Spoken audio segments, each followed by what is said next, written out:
오늘 아침 우리에게 주시는 하나님 말씀은 느헤미야 2장 1절로 20절까지의 말씀입니다.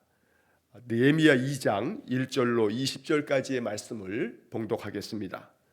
아닥사스다 왕 제20년 니산월에 왕 앞에 포도주가 있기로 내가 그 포도주를 왕에게 드렸는데 이전에는 내가 왕 앞에서 수심이 없었더니 왕이 내게 이르되 내가 병이 없거늘 어찌하여 얼굴에 수심이 있느냐 이는 필연 내 마음에 근심이 있음이로다 하더라. 그때 내가 크게 두려워하여 왕께 대답하되 왕은 만세수를 하옵소서. 내 조상들의 묘실이 있는 성읍이 이제까지 황폐하고 성문이 불탔사오니 내가 어찌 얼굴에 수심이 없사오리까 하니 왕이 내게 이르시되 그러면 내가 무엇을 원하느냐 하시기로 내가 곧 하늘의 하나님께 묵도하고 왕에게 아뢰되 왕이 만일 좋게 여기시고 종이 왕의 목전에서 은혜를 얻었사오면 나를 유다 땅 나의 조상들의 묘실이 있는 성읍에 보내어 그 성을 건축하게 하옵소서 하였는데 그때에 왕후도 왕 곁에 앉아 있었더라. 왕이 내게 이르시되 내가 몇 날에 다녀올 길이며 어느 때에 돌아오겠느냐 하고 왕이 나를 보내기를 좋게 여기시기로 내가 기한을 정하고 내가 또 왕에게 아뢰되 왕이 만일 좋게 여기시거든 강 서쪽 총독들에게 내리시는 조서를 내게 주사 그들이 나를 용납하여 유다에 들어가기까지 통과하게 하시고 또 왕의 살림 감독 아삽에게 조서를 내리사 그가 성전에 속한 영문의 문과 성곽과 내가 들어갈 집을 위하여 들보로 쓸 제목을 내게 주게 하옵소서 하매 내 하나님의 선한 손이 나를 도우심으로 왕이 허락하고 군대 장관과 마병을 보내어 나와 함께하게 하시기로 내가 강 서쪽에 있는 총독들에게 이르러 왕의 조서를 전하였더니 호론 사람 산발랏과 종이었던 암몬 사람 도비야가 이스라엘 자손을 흥왕하게 하려는 사람이 왔다 함을 듣고 심히 근심하더라. 내가 예루살렘에 이르러 머무른 지 사흘 만에 내 하나님께서 예루살렘을 위해 무엇을 할 것인지 내 마음에 주신 것을 내가 아무에게도 말하지 아니하고 밤에 일어나 몇몇 사람과 함께 나갈새 내가 탄 짐승 외에는 다른 짐승이 없더라. 그 밤에 골짜기 문으로 나가서 용정으로 분문에 이르는 동안에 보니 예루살렘 성벽이 다 무너졌고 성문은 불탔더라. 앞으로 나아가 샘문과 왕의 못에 이르러서는 탄 짐승이 지나갈 곳이 없는지라. 그 밤에 시내를 따라 올라가서 성벽을 살펴본 후에 돌아서 골짜기 문으로 돌아왔으나 방백들은 내가 어디 갔었으며 무엇을 하였는지 알지 못하였고 나도 그 일을 유다 사람들에게나 제사장들에게나 귀족들에게나 방백들에게나 그 외에 일하는 자들에게 알리지 아니하다가 그 후에 그들에게 이르기를 우리가 당한 곤경은 너희도 보고 있는 바라.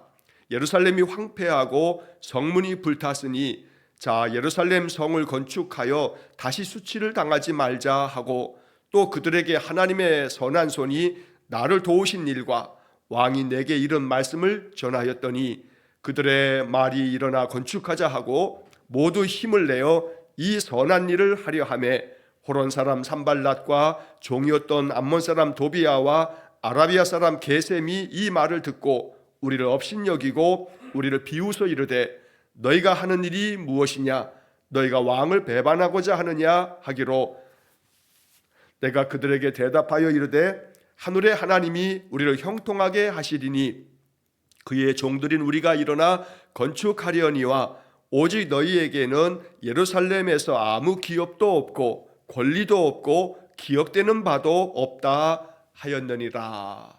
아멘. 자, 오늘 느헤미야 2장의 말씀을 읽었습니다. 앞에 장 우리가 어제 보았던 느헤미야 1장의 말씀에서 느헤미야에 대한 이야기와 그 시대적인 배경에 대한 이야기를 함께 말씀을 나누었습니다. 자, 어제 1장 1절 말씀에서 그 시기를 얘기하는 표현 중에 아닥사스다 왕 제20년 기슬루월에 내가 수상궁에 있는데 하는 1절의 말씀을 봤습니다. 자, 거기 아닥사스다 왕 제20년, 그게 주전 445년경이라고 말씀을 드렸고, 그리고 그 다음에 이어지는 말에 기슬르월이라고 하는 표현이 나왔습니다. 자, 이 기슬르월, 이스라엘 사람들의 종교 달력인데, 지금으로 말하면 태양력으로, 지금 우리가 쓰는 달력으로 하면 11월 중순에서 12월 중순경이다 하는 말씀을 드렸습니다. 자, 그런데 이제 오늘 본문의 말씀에 보면 1절에 아닥사스다 왕 제20년 니산월에라고 하는 표현이 나옵니다. 이것도 종교 달력에 각각의 달마다 이 종교적인 그런 명칭의 이름들이 있었던 겁니다. 자, 기슬루월이 1장 1절이었고, 그 1장 1절에 기슬루월에 느헤미야가 자기 동생 하나니가 와서 예루살렘의 형편을 다 들려줌으로 인해서 느헤미야가 마음 가운데 정말 눈물 흘리면서 금식 기도하기를 여러 날을 이렇게 보냈던 것이 이제 기슬루월이었고, 오늘 이 2장 1절에서는 니산월이라고 되어 있습니다. 자, 기슬루월 다음에 데벳이라고 하는 월이 있고, 스밧월이 있고, 아달월이 있고, 그 다음에 이어지는 게 니산월입니다. 바벨론 포로로 잡혀갔을 때 원래는 이게 이스라엘 사람들의 전통적인 그 종교 달력의 명칭으로는 아비월인데, 이 아비월이라고 하는 것이 우리가 이제 출애굽할 때 이스라엘 백성들이 10번째 재앙을 다 이제 지나고 출애굽하게 됐던 그 6월절이 있었던 달이 아비월입니다. 그래서 이 아비월, 하나님께서 우리를 애굽 땅에서 구원해 내셨다라고 하는 이 아비월을 종교 달력에서는 첫째 달로 치는 겁니다. 자, 이렇게 해서 이 아비월이라고 하는 그 달의 명칭이 이스라엘 사람들이 전통적으로 아비월이라고 불렀는데, 바벨론 땅에 갔을 때 바벨론식으로 이름을 바꾼 것이 니산월입니다.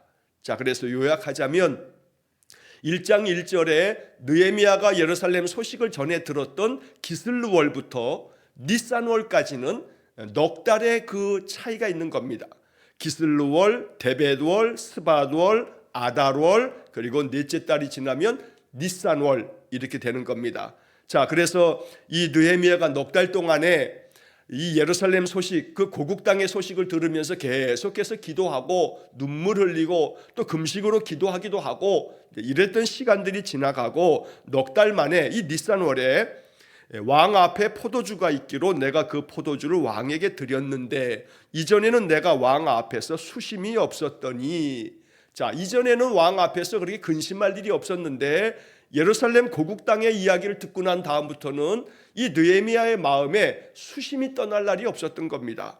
자, 그래서 왕에게 이제 포도주를 이렇게 다 따라 드리면서 옆에서 보좌를 하는 중에 느헤미야 얼굴에 수심이 가득합니다. 얼굴에 어두운 그림자가 느껴지는 겁니다. 자, 그러니까 2절에 왕이 느헤미야에게 이렇게 말합니다. 네가 병이 없거늘 어찌하여 얼굴에 수심이 있느냐? 이는 필연 내 마음에 근심이 있음이로다. 이렇게 왕이 얘기합니다. 자, 이 이야기를 듣는 순간 느헤미야는 아마 마음에 큰 충격을 받았을 겁니다. 이건 굉장히 어찌 보면 이거 위험천만한 그런 이야기이기 때문입니다. 자, 그래서 그 다음에 2절 마지막에 이런 표현이 나옵니다. 그때에 내가 크게 두려워하여. 왜냐하면 느헤미야가 이 왕의 얘기를 듣고 왜 두려움에 빠지냐면, 이 지금 왕이 말한 것은 이게 뼈가 있는 말입니다. 자, 네가 병이 없는데 어째서 네 얼굴에 수심이 있느냐? 너 필연 반드시 네가 무슨 마음에 근심이 있구나 라고 말한 것은 왕이 단순히 느헤미야의 건강 걱정을 해준 게 아닙니다. 뭐 병이 있느냐? 왜 얼굴에 이렇게 수심이 가득하냐? 라고 안부를 묻는 게 아닙니다. 고대 왕들은 구테타에 의해서, 자기 신하들에 의해서 반역이 일어나게 되면 죽임을 당하는 일이 다반사였습니다. 자, 그래서 가장 가까이에 있는 측근들이 항상 위험한 존재들이 될 수도 있는 겁니다. 그래서 반역하는 자들에게 매수가 되어서 가장 가까이에 있는 그런 보좌하는 그런 신하들이 독사를 하게 되면, 그렇게 돼서 반역이 일어나게 되면 그러면 나라가 완전히 뒤바뀌는 그런 일들이 있다 보니 왕을 보좌하는 옆에 있는 그런 신하들의 낯빛이 이렇게 수심이 있다는 것은 무언가 이놈이 반역을 꾀하는 것이 아닌가, 반역하는 자들하고 뭔가 도모하고 있기 때문에 저 얼굴에 낯빛이 평소와는 다른 거 아닌가 하는 의심을 할 수 있는 겁니다.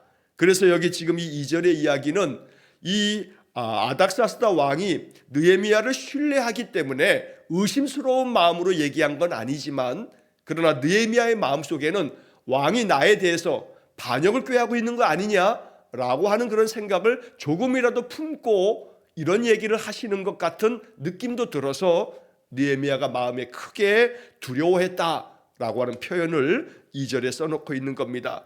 그래서 느헤미야가 바로 왕에게 그렇게 얘기하는 겁니다. 3절에 왕께 대답하되 왕은 만세수를 하옵소서. 왕이여 만세수를 하옵소서. 이건 단순히 신하들이 왕에게 이렇게 얘기하는 그런 이야기가 아니라 이 느헤미야의 마음속에 자기가 왕을 반역할 그런 생각은 눈꼽만큼도 없습니다. 왕은 만세토록 이 나라 온 세상을 다스리십시오 라고 하는 그런 칭송으로 왕의 마음속에 조금이라도 의심이 생기지 않기를 바라는 그런 마음으로 이런 이야기를 하고 있는 겁니다.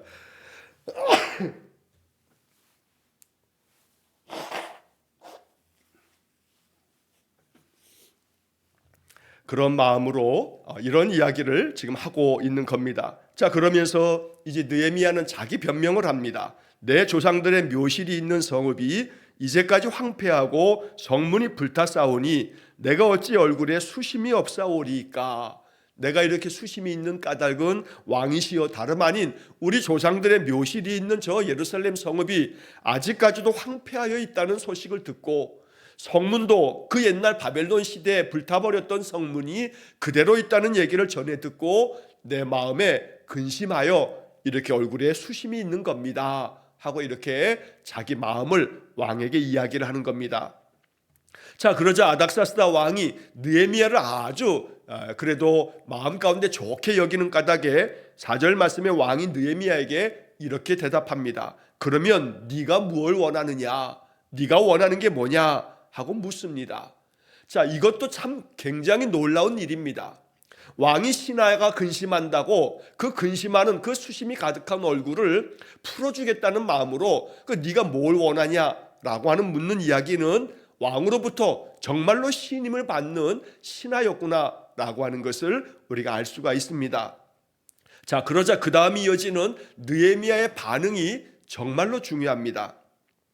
내가 곧 하늘의 하나님께 묵도하고 라는 말이 나옵니다. 자, 내가 곧 하늘의 하나님께 묵도했다. 왕이 지금 네가 뭘 원하냐라고 물을 때 느헤미야는 먼저 하나님 앞에 그 짧은 시간이지만 마음으로 기도했다는 겁니다. 소리내서 할 수도 없고, 그러니 지금 이 순간에 마음으로 하나님, 왕이 지금 나에게 네가 뭘 원하냐 묻는데 내가 뭘 요구해야겠습니까? 라고 하는 것을 아주 순간적으로 이 느헤미야 마음속에 하나님 앞에 기도하고 왕에게 바로 대답을 하는 겁니다. 느헤미야서에서 우리는 느헤미야야말로 기도의 사람이다라는 것을 여러 곳에서 이제 보게 될 겁니다. 어제 1장의 말씀에서도 금식하며 기도하는 기도의 사람 느헤미야를 보았습니다. 그리고 여기서도 왕의 그 물음 앞에서도 순간 먼저 하나님께 기도하고 그리고 왕에게 대답을 합니다. 5절 이하의 말씀에서 왕에게 아뢰되 왕이 만일 좋게 여기시고 종이 왕의 목전에서 은혜를 얻어 싸우면 나를 유다 땅 나의 조상들의 묘실이 있는 성읍에 보내어 그 성을 건축하게 하옵소서, 이렇게 이야기를 합니다. 왕께서 좋게 여기신다면 나에게 은혜를 베풀어 주십시오. 그래서 내가 나의 이 고국 땅으로 돌아갈 수 있도록 그렇게 허락해 주십시오. 가서 그 성을 내가 다 건축할 수 있도록 도와주십시오, 이렇게 요청을 하는 겁니다. 자, 6절에 보면 그때에 왕후도 왕 곁에 앉아 있었더라 하는 표현이 나옵니다. 이건 단순히 상황을 얘기해 주는 표현이 아닙니다. 왕이 느헤미야에게 이런 얘기를 할 때 왕후도 옆에 앉아 있었다라고 하는 것은 왕후가 증인이 되는 겁니다. 왕이 이야기한 것을 옆에서 듣고 있는 왕의 부인도 앉아 있으니, 그러니 이 이야기야말로 이제 왕이 한마디 내뱉은 것이 변함이 없는 말이 될 수 있게 하나님께서 그 순간에 왕 곁에 왕후도 앉아 있도록 그렇게 모든 상황이 이렇게 진행되고 있었다는 것을 말하고 있는 겁니다. 우리는 느헤미야 2장 지금 이 이야기들 속에 보이지 않는 하나님이 이 모든 일들 속에 지금 개입하고 있다는 것을 보면서 이 말씀들을 묵상해야 되겠습니다. 자, 이렇게 왕이 이야기를 하자, 그 모든 이야기에 느헤미야가 이렇게 요청을 하자 왕이 느헤미야에게 또 이렇게 대답합니다. 네가 몇 날에 다녀올 길이며 어느 때에 돌아오겠느냐? 그러면 내가 너에게 얼마만큼의 기한을 주면 되겠냐? 얼마쯤이면 네가 가서 모든 네가 원하는 것을 하고 네가 돌아올 수 있겠느냐라고 이렇게 묻는 겁니다. 자, 이렇게 해서 이제 느헤미야는 왕이 나를 보내기를 좋게 여기시기로 내가 기한을 정하고 이제 왕이 나에 대해서 좋게 여기셔서 허락해 주신 것이구나라는 것을 알고 네가 그러면 얼마만큼의 기한이 필요하냐 물으시기 때문에 내가 기한이 이만큼 필요합니다 하고 기한을 정해서 말씀을 드렸다는 겁니다. 그리고 7절에 내가 또 왕에게 아뢰되 왕이 만일 좋게 여기시거든 강 서쪽 총독들에게 내리시는 조서를 내게 주사 그들이 나를 용납하여 유다에 들어가기까지 통과하게 하시고 왕께서 나에게 조서를 하나 써주십시오. 왕의 명령이 담겨져 있는 문서를 하나 써주십시오.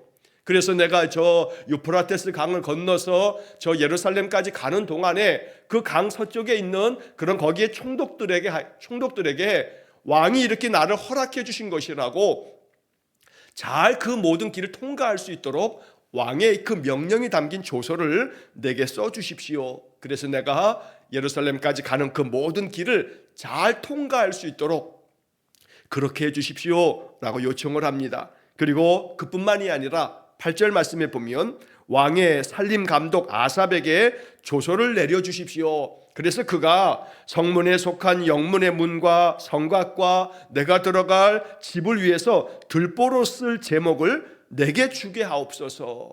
가서 내가 예루살렘 성들을 내가 다시금 좀 고쳐야겠고 재건해야겠는데 그때 필요한 모든 그런 나무들을 그 제목들을 나에게 허락해 주십시오. 그러면 내가 가서 왕이 말씀하신 것처럼 내가 이 무너진 이 성읍을 다시 이렇게 잘 건축할 수 있겠습니다 라고 이렇게 요청을 하는 겁니다.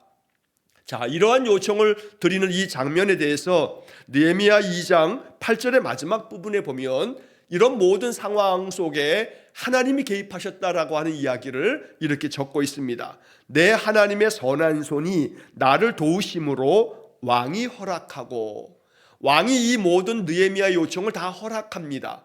그런데 그 모든 과정 속에 하나님이 함께 하셨기 때문이다. 하나님의 선한 손이 나를 도우셨기 때문에 왕이 이렇게 순조롭게 내 얼굴에 수심이 가득한 것을 저놈이 의심스럽다, 저놈의 얼굴이 수심이 가득한 게 마치 반역자들하고 뭘 도모하고 있는 게 아니냐, 당장에 감옥에 쳐넣어라 라고 해도 할 말이 없는 겁니다.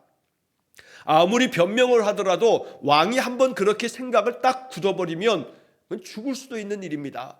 그러나 왕이 느헤미야의 이야기를 다 듣고 그 얘기를 믿어주고 예루살렘이 이렇게 황폐했다는 소식을 듣고 내 얼굴에 수심이 있는 겁니다 하는 말도 그대로 다 받아주면서 네가 뭘 원하느냐 묻기도 하고, 또 내가 하나님께 기도하면서 왕에게 아뢰었더니 그러면 네가 얼마 만에 기한이 필요하냐 얘기도 해주고, 그리고 그러면 왕이여 나를 좋게 여기신다면 내가 가서 이런 모든 성읍을 다시 이렇게 건축할 수 있도록 필요한 물품도 좀 주십시오 라고 요청하자 왕이 이런 모든 것까지 다 허락하셨다.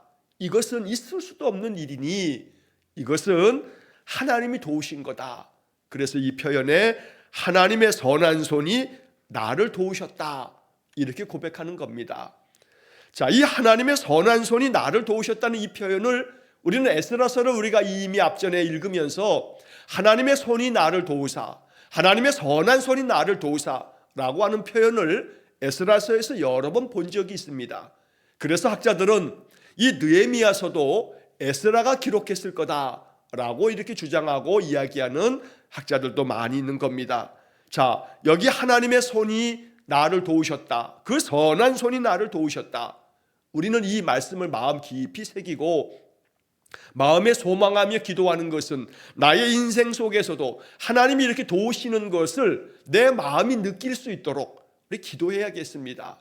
하나님이 도우셨노라 라고 하는 이 고백은 정말로 위대한 신앙 고백입니다. 오늘 우리에게도 이러한 신앙 고백이 필요합니다. 하나님은 언제나 우리와 함께 하시며 보이지 않지만 보이지 않는 하나님의 손으로 우리의 인생에 개입하고 계십니다. 우리가 추수감사 주일마다 우리 성도들이 몇 사람이 이제 간증을 하면서 하나님께서 내 인생을 어떻게 도우시고 인도하셨는지를 이렇게 고백하는 자리에 우리가 함께 나누는 이야기는 하나님이 나의 인생 속에 이렇게 함께 하셨노라, 이렇게 나를 도우신 것이다, 우연히 되어진 것 같지만 그것이 하나님이 개입해 주신 것이라 라고 하는 그런 고백을 들으면서 우리는 느헤미야 2장에 바로 이 말씀이 오늘도 우리의 삶 속에 이루어지고 있다 하는 것을 우리 마음 가운데 깨닫게 됩니다. 지난 주일에 우리 청년 예준이도 자기 친구가 이제 내가 좀 다르게 살아야겠다 하면서 내가 교회를 좀 나가야겠다 하는 이야기를 들으면서 예준이가 놀랐다 하는 그런 이야기를 들었습니다. 예배를 마치고 난 다음에 예준이가 저한테 이렇게 요청을 했습니다. 목사님, 제가 몇 주 동안은 교회를 나오지 못할 수도 있겠습니다. 그러더라고요. 왜 그러냐 그랬더니 그 친구가 이제 교회를 나가겠다 했으니 제가 방학하기 전까지 이제 한 서너 주 정도 동안은 제가 그 친구랑 그 지금 가까이 그 학교 앞에 기숙사에 그 살고 있는데 자취를 하고 있는데 거기에 가까운 교회가 있어서 거기를 나가라고 했는데 제가 몇 주 동안은 주일날 그 친구랑 그 친구가 원하면 제가 같이 좀 교회를 좀 나가줘야겠습니다 라고 이야기를 하더라고요. 참 기특한 마음이 들어서 그래, 그러면 네가 같이 가게 되면 거기 있는 목사님을 좀 뵙고 이러이러해서 제 친구가 이렇게 교회를 나오기로 했으니 저는 본 교회가 있어서 가서 봉사를 해야 되니까 목사님 이 친구를 잘 좀 도와주십시오, 지도해 주십시오 라고 말씀을 드려라 라고 예준이에게 제가 지난 주일에 그런 이야기를 나누었습니다.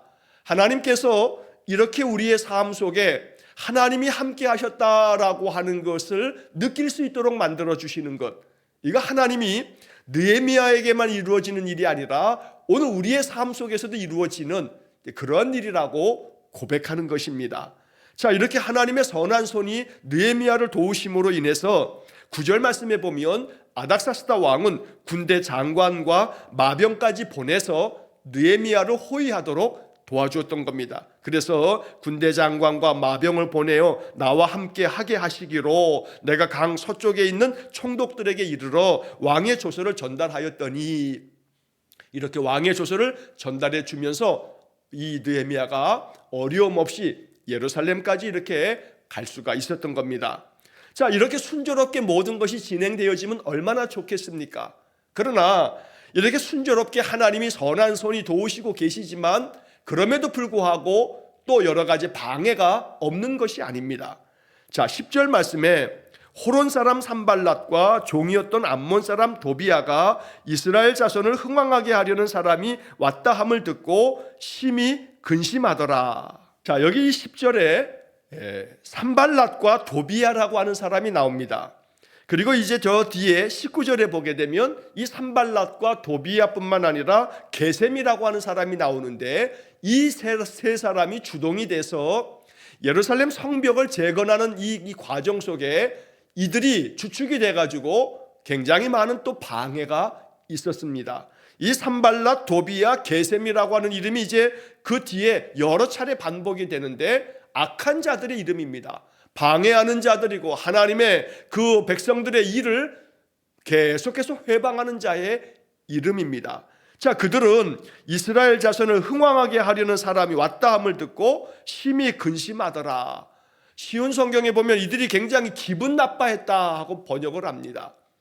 하나님께서 지금 이 느헤미야를 도우셔서 왕의 전폭적인 지원을 받으면서 예루살렘으로 돌아가고 있지만 이 산발랏과 도비아의 마음속에는 이렇게 되면 이스라엘 사람들이 점점 더 흥왕하고 잘 되는 일이 아니겠는가 하면서 마음속에 굉장히 기분 나쁘게 여기면서 이들이 이제 악한 것들을 도모하면서 회방하기 시작하게 되는 겁니다. 모든 것들이 아무 방해 없이 순조롭지는 않습니다. 그러나 이런 방해가 있다 할지라도 굴하지 아니하고 그걸 다 극복하고 이겨내는 것이 믿음이고 이것이 지혜입니다. 그래서 느헤미야서는 하나님의 선한 손이 도우셨다 해서 모든 것에 어떤 어려움도 없이 일사천리로 다 끝나버리는 것이 아님을 우리에게 보여줍니다. 그래서 하나님의 선한 손의 도우심은 어떤 방해가 있어도, 어떤 장애물이 앞에 있어도 그것 때문에 가로막히는 것이 아니라 오히려 하나님의 선한 손으로 인해서 더욱더 능력 있게, 힘 있게 이 모든 것들을 잘 돌파해내는 그런 은혜를 주시는 겁니다.